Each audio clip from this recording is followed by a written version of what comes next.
This channel's content is strictly for educational and informational purpose and does not endorse or promote any form of violence, harm, illegal activities, self-injuries and communal disharmony. Mechua বাজার এলাকার ঋতুরাজ hotel, সেখানে ভয়াবহ অগ্নিকাণ্ডের ঘটনায় মৃতের সংখ্যা ইতিমধ্যেই বেড়ে দাঁড়িয়েছে 14। প্রথমে আগুন লাগার পর ছাদ থেকে পাইপ বেয়ে নামতে গিয়ে এক হোটেল কর্মীর মৃত্যু হয়।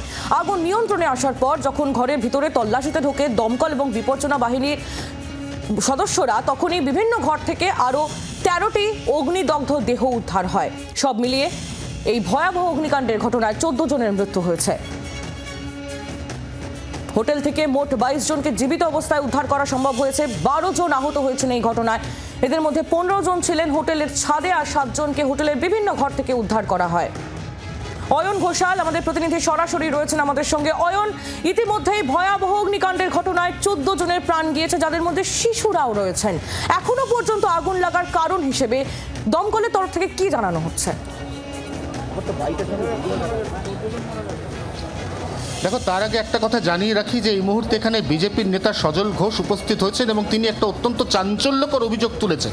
সেই অভিযোগটা হচ্ছে একটা সম্পূর্ণ বেআইনিভাবে এখানে কিছু নির্মাণ হচ্ছিল। কি নির্মাণ হচ্ছিল, আপনার কাছে কি খবর? পানশালা, ওরা পানও করবে, মালও নেবে, পানশালা তৈরি হচ্ছে এই হোটেলে, যেখানে এক্সিট এন্ট্রি আলাদা কোনো সিঁড়ি নেই, কিচ্ছু নেই। কিন্তু যাদের দেখার দায়িত্ব তারা দেখারও ইচ্ছে নেই।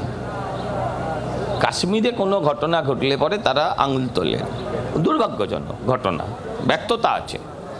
কিন্তু তাদের জিজ্ঞাসা করুন তো, এই যে হোটেলটার এই ঘটনাটা হলো, তারা মানবে না, তারা মানতে চাইবে না।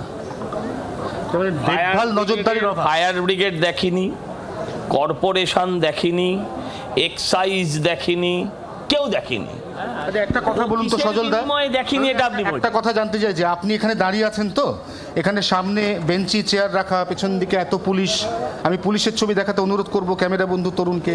প্রচুর পুলিশ ফোর্স, এখানে সজল ঘোষ যাতে ভেতরে ঢুকতে না পারে সেজন্য তারা মোতায়েন রয়েছেন। কেন?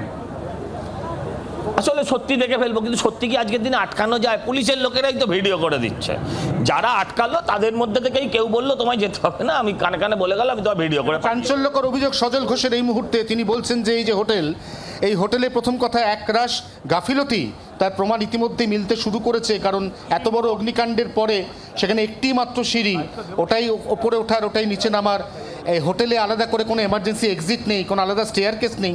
এবং তার থেকেও যেটা গুরুত্বপূর্ণ সেটা হচ্ছে এই হোটেল, যে হোটেল প্রায় 25 থেকে 30 বছরের পুরনো, সেই হোটেলে একটা পানশালা সম্পূর্ণ বেআইনিভাবে তৈরি হচ্ছিল। এবং সজল ঘোষের যে দাবি, আমরা সরাসরি যদি ছবিতে দেখানোর চেষ্টা করি তাহলে আমরা দেখব যে এই হোটেল, তার যে ফার্স্ট ফ্লোর অর্থাৎ দোতলা, বা বলা ভালো সেটা মেজোনাইন ফ্লোর, এই ফ্লোরে যে ইটের গাঁথনি, সজল ঘোষের দাবি হচ্ছে সেখানে পানশালা তৈরি হচ্ছিল। এবং এই গোটা বিল্ডিংয়ের কনস্ট্রাকশনটা এমনভাবে ঘেঁটে গেছিল যে সেখানে যে ধোঁয়াটা, এই ধোঁয়াটা বেরোনোর মতো আর কোনো ন্যূনতম জায়গা ছিল না।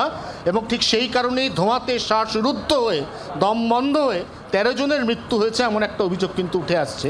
একেবারে অয়ন, তুমি আমাদের সঙ্গে থাকো, সেই ছবিও আমরা দেখতে পাচ্ছি। বিজেপি নেতা সজল ঘোষ, তার অভিযোগ আমরা শুনলাম। বারবার শহরে অগ্নিকাণ্ডের ঘটনা এবং তা নিয়ে ইতিমধ্যেই প্রশ্ন উঠতে শুরু করেছে। বাংলার আওয়াজ, বাঙালির আবেগ, জি 24 ঘন্টা।